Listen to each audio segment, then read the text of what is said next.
Assalamualaikum warahmatullahi wabarakatuh. Selamat pagi anak-anak. Bagaimana kabar kalian hari ini? Semoga anak-anak selalu dalam keadaan sehat walafiat, tak ada halangan suatu apapun. Ya, pada kesempatan kali ini kita akan belajar bersama-sama untuk materi bab 9, yaitu indahnya sholat taraweh dan tadarus Al-Quran. Nah, anak-anak, pada kesempatan kali ini kita belajar secara virtual melalui video. Jadi jangan lupa like, komen, dan subscribe channel KKGPAI Jatiroto agar terus berkembang. Selanjutnya, ya, anak-anak, kira-kira kalau kalian melihat gambar seperti ini, kira-kira apa yang terlintas dalam pikiran kalian? Apa yang terlintas? Ya, betul. Ini adalah bulan Ramadan. Seperti saat ini yang sedang kita lalui, di bulan Ramadan ini kita sama-sama menjalankan kewajiban, yaitu puasa Ramadan. Nah, dalam pembelajaran kali ini, yaitu setelah anak-anak memperhatikan video kali ini, anak-anak diharapkan mampu menjalankan sholat taraweh dan tadarus Al-Quran pada bulan Ramadan sebagai wujud ketaatan kepada Allah Subhanahu wa taala dan Rasul-Nya. Yang kedua, siswa mampu menunjukkan sikap tekun sebagai implementasi dari pemahaman pelaksanaan sholat taraweh dan tadarus. Yang ketiga, siswa mampu memahami pelaksanaan sholat tarawih dan tadarus dengan benar. Dan yang terakhir, siswa mampu mempraktekkan tata cara sholat tarawih dan tadarus Al-Quran dengan benar. Nah, selanjutnya, anak-anak, bulan Ramadan adalah bulan ke-9 pada kalender Islam. Nah, bulan Ramadan merupakan bulan yang penuh dengan keberkahan, penuh dengan rahmah, maghfirah, dan ampunan. Jadi bulan Ramadan ini penuh dengan keberkahan untuk kita semua. Nah, di bulan Ramadan ini semua ibadah yang kita laksanakan itu akan dilipat gandakan oleh Allah Subhanahu wa taala. Bahkan ketika kita tidur saja itu seperti diganjar seperti mendapat pahala seperti itu. Jadi bulan Ramadan ini bulan yang penuh dengan pahala. Jadi kita tidak boleh melewatkan bulan Ramadan begitu saja karena kita belum tahu. Siapa tahu bulan Ramadan yang akan datang kita sudah tidak ketemu lagi dengan bulan Ramadan, tidak ada yang tahu. Karena yang namanya meninggal itu tidak ada yang tahu kapan pastinya. Jadi gunakan kesempatan bulan Ramadan dengan baik. Nah, beberapa contoh ibadah di bulan Ramadan yaitu diantaranya ada puasa, sholat tarawih, sholat witir, dan tadarus. Nah, yang akan kita pelajari kali ini yaitu terkait dengan sholat tarawih, witir, dan tadarus. Nah, yang pertama kita pelajari itu tentang sholat tarawih. Sholat tarawih itu berasal dari kata tarawih, itu berasal dari bahasa Arab, yaitu tarwihatun yang artinya santai atau istirahat. Nah, karena sebelum kita melaksanakan sholat tarawih itu kita ada jeda antara berbuka sampai sholat tarawih itu ada jeda untuk santai atau istirahat. Maka sholat ini dari bahasa Arab diambil dari tarwihatun kemudian berubah menjadi kata tarawih di Indonesia. Tapi secara istilah sendiri, sholat tarawih adalah sholat malam yang dikerjakan di bulan Ramadan setelah sholat Isya. Jadi ini dikerjakan hanya di bulan Ramadan. Sholat tarawih hanya dikerjakan di bulan Ramadan, tidak di bulan-bulan yang lain, dan dikerjakan setelah sholat Isya. Itu. Sholat tarawih sendiri ini hukumnya adalah sunnah muakkad, yaitu sunnah muakkad itu hampir mendekati wajib, jadi sangat dianjurkan sekali. Sangat dianjurkan sekali kita untuk melaksanakan sholat tarawih tersebut. Nah, sholat tarawih tersebut boleh dikerjakan sendiri atau berjamaah di masjid. Tapi alangkah baiknya kita kerjakan sholat taraweh itu di masjid. Supaya apa? Yaitu bertujuan untuk menghidupkan syiar Islam di bulan Ramadan.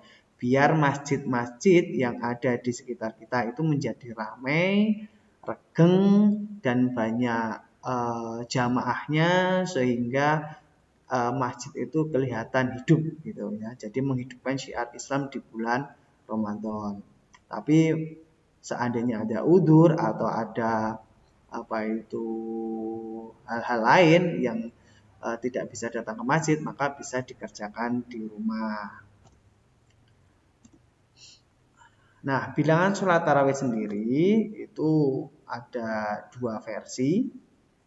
Di zaman Nabi Muhammad SAW, sholat tarawih itu dilaksanakan 8 rakaat.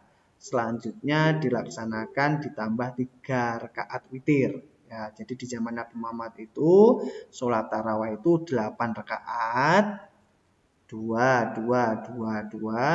kemudian ditambah witirnya 3. Kemudian pada zaman Umar bin Khattab, sholat tarawih itu 20 rakaat, dilanjut witir 3 rakaat. Nah, witir itu apa? Witir itu adalah sholat yang dilakukan dengan jumlah rakaat ganjil sebagai penutup sholat malam. Bilangannya bisa 1, 3, 5, 7, atau 9. Tapi rata-rata sholat witir itu banyak yang mengerjakan 3 rakaat. Nah, pelaksanaan sholat tarawih secara umum pelaksanaan sholat tarawih ini sama persis dengan sholat fardu seperti sholat duhur, sholat asar, sholat maghrib, sholat isya, sholat subuh itu sama pada umumnya. Yang membedakan itu cuman niat dan juga waktunya saja.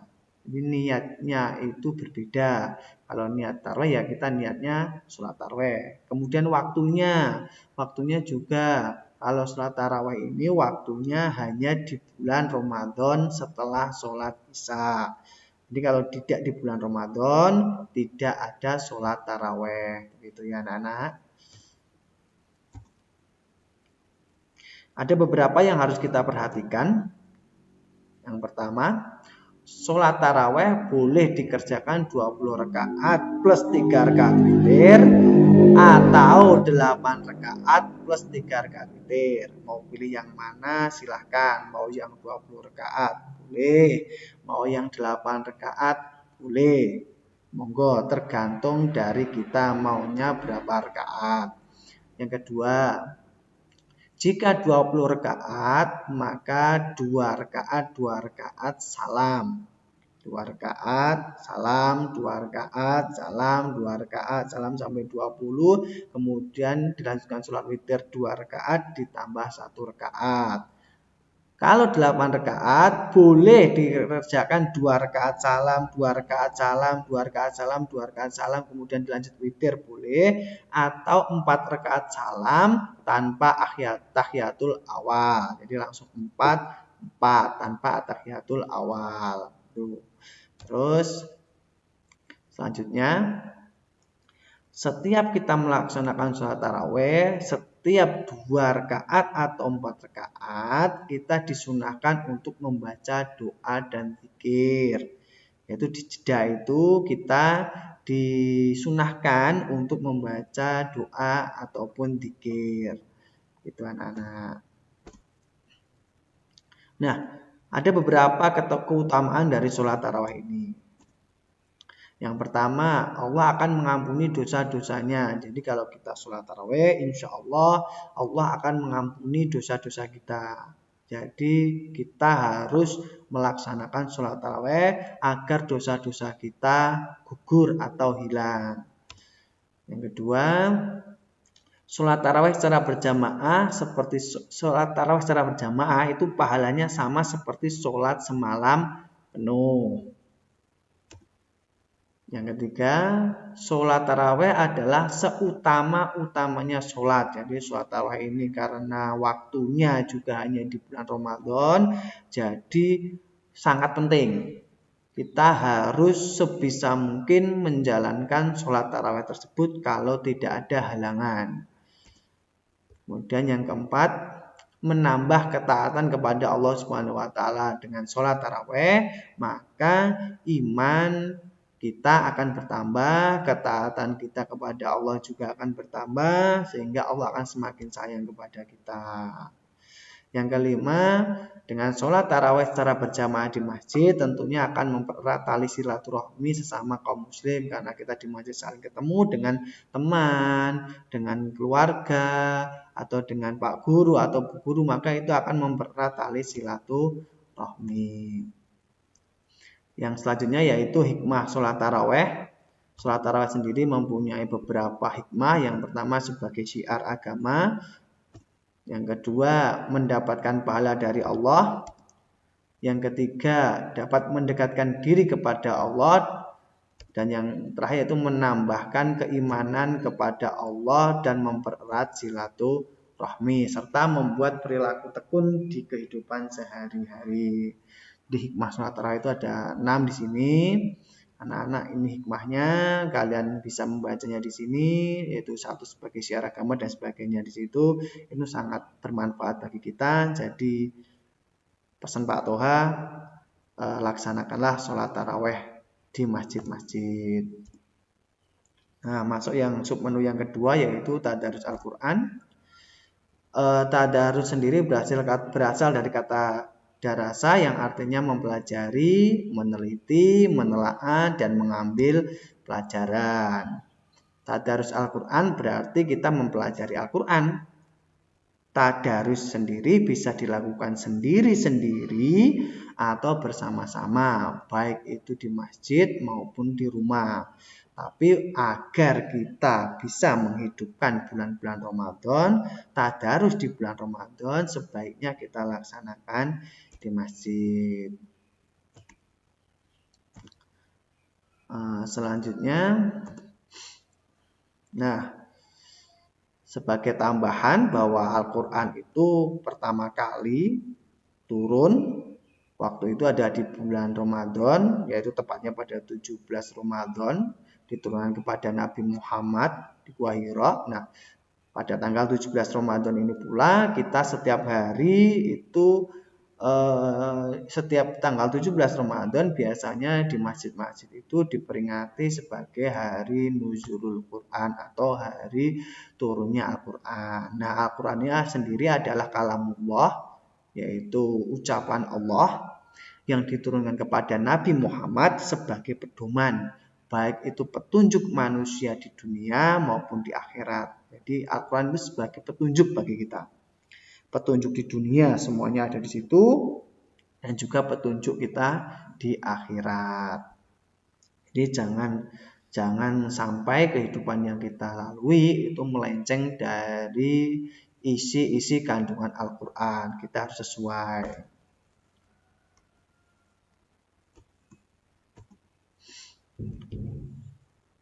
Nah, tadarus Al-Quran itu lebih baiknya itu diikuti dengan memahami makna-makna apa yang terkandung di dalam Al-Quran.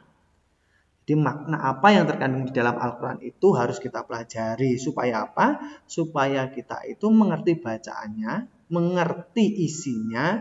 Dengan kita mengerti isinya, kita mampu mengamalkan isi kandungan Al-Quran tersebut. Kalau kita tidak paham, maka kita tidak tahu. Kita hanya membaca saja tanpa tahu isinya, tanpa tahu kandungannya, gitu. Jadi ketika kita tadarus, sebisa mungkin kita cari apa maksud atau kandungan yang terdapat di dalam Al-Quran tersebut. Setelah kita paham, kemudian kita amalkan dalam kehidupan sehari-hari. Agar apa yang kita lakukan itu tidak keluar dari jalur Al-Quran. Kalau kita keluar dari jalur Al-Quran, berarti otomatis yang kita kerjakan itu dilarang oleh Allah. Nah, dalam membaca Al-Quran, anak-anak itu harus punya adab. Adab itu apa? Adab itu adalah tingkah laku kita. Ketika kita membaca Al-Quran, itu ada ketentuannya. Seperti apa membaca Al-Quran itu? Nah, yang pertama yaitu sebelum kita membaca Al-Quran, kita harus berwudu terlebih dahulu agar kita suci atau tidak terkena najis. Seperti itu. Yang kedua, membaca di tempat yang bersih. Jadi membaca Al-Quran itu harus di tempat yang bersih, jangan di tempat-tempat yang kotor, tempat-tempat yang kumuh, tempat-tempat yang tidak nyaman lah. Pokoknya kita sebisa mungkin itu membaca itu di tempat yang bersih dan nyaman. Yang ketiga yaitu saat membaca Al-Quran kita dianjurkan untuk menutup aurat kita, ya, menutup aurat kita. Jadi kalau wanita itu semua anggota tubuh kecuali muka dan telapak tangan. Kalau laki-laki yaitu dari perut ke bawah gitu sampai ke dengkul. Nah, selanjutnya adab membaca Al-Quran yaitu menghadap kiblat, menghadap kiblat. Kalau kita di Indonesia ya kiblatnya arahnya ke barat, jadi kita membacanya menghadap kiblat, menghadap ke Ka'bah sana sebelah barat kita. Selanjutnya yaitu diawali dengan membaca ta'awud. A'udzubillahiminasyaitonirrajim. Bismillahirrahmanirrahim. Itu diawali dengan membaca ta'awud. Kemudian membacanya dengan suara yang bagus, suara yang merdu, suara yang enak didengar. Yang ketujuh yaitu diakhiri dengan bacaan hamdalah, alhamdulillah. Selanjutnya, manfaat dari tadarus sendiri itu satu, menumbuhkan rasa cinta kita terhadap Al-Quran.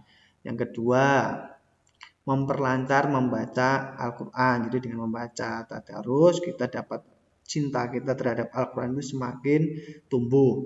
Yang kedua, karena kita sering bertadarus, akhirnya kita akan lancar dalam membaca Al-Quran. Membaca tadarus disemak oleh teman-teman yang lain, nanti kalau salah dibetulkan seperti itu, maka membuat kita menjadi lancar membaca Al-Quran.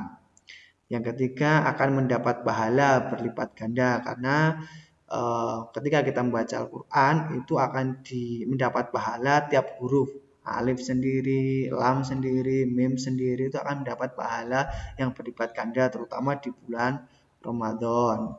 Yang keempat yaitu memperoleh ilmu tentang Al-Quran. Jadi ketika kita tadarus kemudian mengkajinya, mencari kandungan yang terdapat di dalam Al-Quran, itu akan memperoleh, kita akan mendapatkan ilmu. Ilmu kita akan bertambah. Gitu. Yang kelima, mendapatkan kasih sayang Allah Subhanahu wa taala. Dengan membaca Al-Quran maka Allah akan sayang terhadap kita. Bahkan orang tua pun juga akan sayang terhadap kita karena kita membaca Al-Quran. Nah, hikmahnya sendiri membaca tadarus yaitu ketika kita membaca tadarus, hati kita akan menjadi tenang. Hati akan tenang, tidak gelisah, tidak takut dan sebagainya. Hati menjadi tenang. Yang kedua, kita akan terhindar dari dosa. Jadi dosa-dosa yang ada dalam diri kita akan dibersihkan ketika kita membaca Al-Quran. Yang ketiga yaitu mendekatkan diri kepada Allah. Dengan membaca Al-Quran tentunya membuat kita akan semakin dekat kepada Allah. Yang keempat yaitu menjauhkan diri dari perbuatan keji dan mungkar. Nah, demikian tadi pembelajaran tema bab 9, kelas 5, bab 9 tentang sholat tarawih dan tadarus. Semoga anak-anak paham dan mengerti penjelasan dari Pak Guru tersebut. Terakhir, pesan dari Pak Toha, gunakan waktu kalian sebisa mungkin di bulan Ramadan ini dengan perbuatan-perbuatan yang baik, dengan amalan-amalan ibadah yang baik, karena kita tidak tahu kapan kita meninggal. Karena itu gunakan waktu sebaik-baiknya, puasa kita harus lancar, sholat kita juga lancar, tidak bolong-bolong, sholat tarawih lancar, dan kemudian tadarus juga lancar. Karena ini masih di masa pandemi, Pak Tua berpesan tetap patuhi protokol kesehatan, yaitu gunakan masker dimanapun, kemudian selalu cuci tangan dengan air mengalir dan sabun, dan yang ketiga yaitu jaga jarak. Jika tidak ada keperluan yang mendesak, diusahakan tetap di rumah, tidak berkerumun. Demikian pembelajaran dari Pak Toha. Pak Toha ucapkan terima kasih atas perhatiannya. Cukup sekian dari Pak Toha. Assalamualaikum warahmatullahi wabarakatuh.